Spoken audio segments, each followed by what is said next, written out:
Good morning. It's my first attempt at a recipe. Bear with me.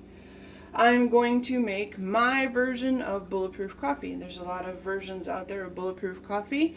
So, yeah, this is what I use. I love McDonald's coffee. So I make a regular pot. I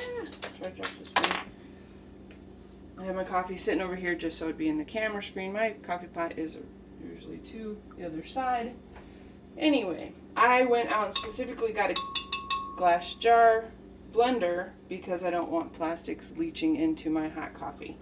So this, just to show you what kind of brand of coffee I love to use. It has a buttery flavor automatically, so that makes it nice with the butter.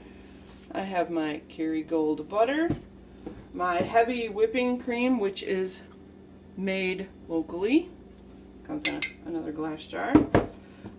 My coconut oil, Golden Barrel coconut oil. It doesn't have a strong coconut flavor, but that's what I like about it. My Stevia. This is erythritol. I just put it in here to keep it handy. So anyway, let's get started. I have a digital scale. I don't know that you'll be able to see it really, but I measure out ½ an ounce for my Kerrygold. I try to hit about 50. I know I could do the milliliters or whatnot.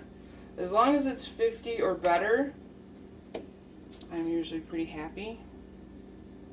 45, so I need a little. I don't panic too much about the butter because that's the fat we're trying to get into our system, so it's 55. That's good enough for the guys I go out with. Haha. Anyway, and I like Kerrygold butter, but because of the price, I only use it in my Bulletproof coffee. So there's that. Everything else is measured with a spoon. So I just keep this over by my coffee pot, so it's handy when I need it. And a tablespoon of coconut oil.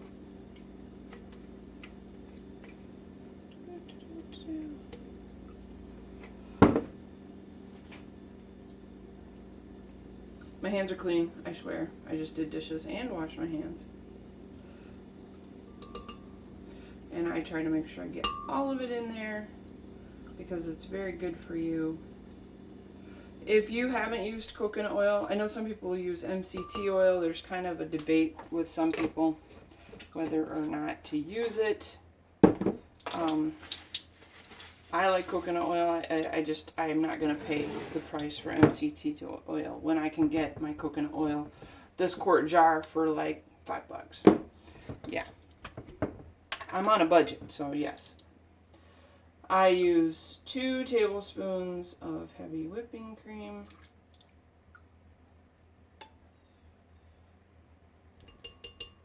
I did buy red palm oil, and I do add that sometimes. A tablespoon of that once in a while, but it has a yucky taste, quite honestly.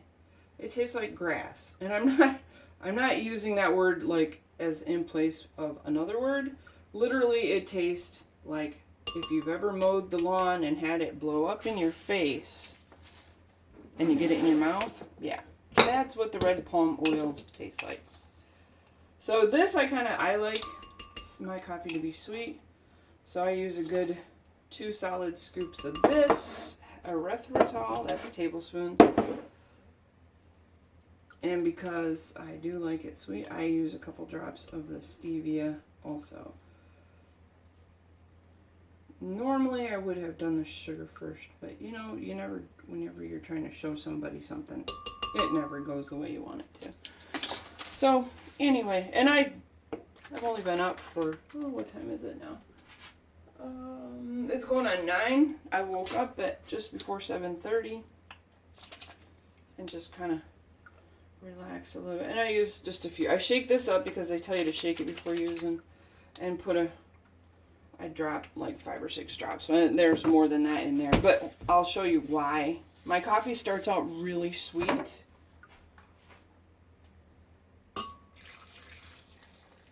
And I don't put it in too far because the heat will make it blow up.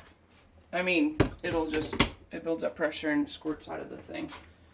And sometimes one of the tips that I do is if you don't want your coffee to get cold, I put some hot water in this and let it sit like scalding hot from the tap. And so that the jar is hot to begin with. I also have this. My mom gave this to me. She got this at like a yard sale or someplace. And I filled it up with hot water. Because what I do is, and I have my coffee cup. I'm going to put this in. And that had hot water in it too, just to keep, I like my coffee hot. I don't like it scalding, of course. But hang on, this will be noisy.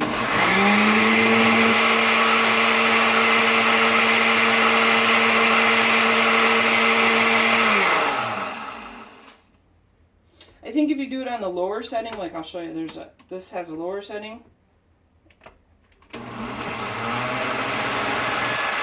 I don't think it gets as frothy on the lower setting, so if you don't like a lot of foam, I'd do it on the lower setting.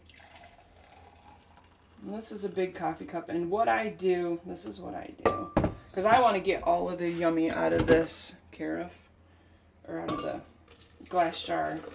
I pour more of the hot coffee in there and slosh it around. And I keep doing that until... And this actually kind of helps get the jar rinsed too, because then I always immediately... just a little bit too much. That's okay. And then I like to put cinnamon on top of it, because then it smells kind of like a cinnamon roll. Come on. With cinnamon, I either get a big old blob or just barely dust it. And if you could smell this, it's so good. Yummy. So the reason I fill this up with hot water is what I end up doing is putting the rest of my coffee, or a lot of the coffee that I've brewed, because I drink a lot of coffee. I drink at least a half a pot in the morning. But I like this coffee to start out really sweet, and then I keep like watering it down with the hot coffee, and that way it's not as sweet all the way through. I do add a little extra stevia to the hot coffee in the carafe, just because I want it to maintain some sweetness, but just not as much as it does.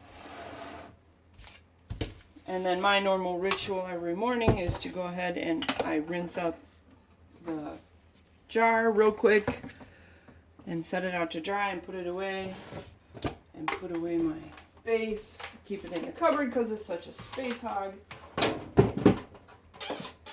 and put everything else away.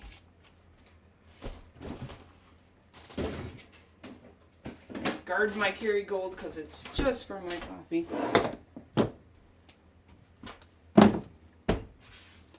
And there you go.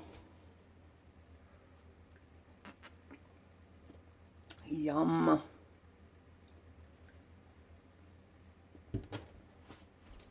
I hope you like this video. Please like, please subscribe if you haven't already, and please share if you think it's a good video.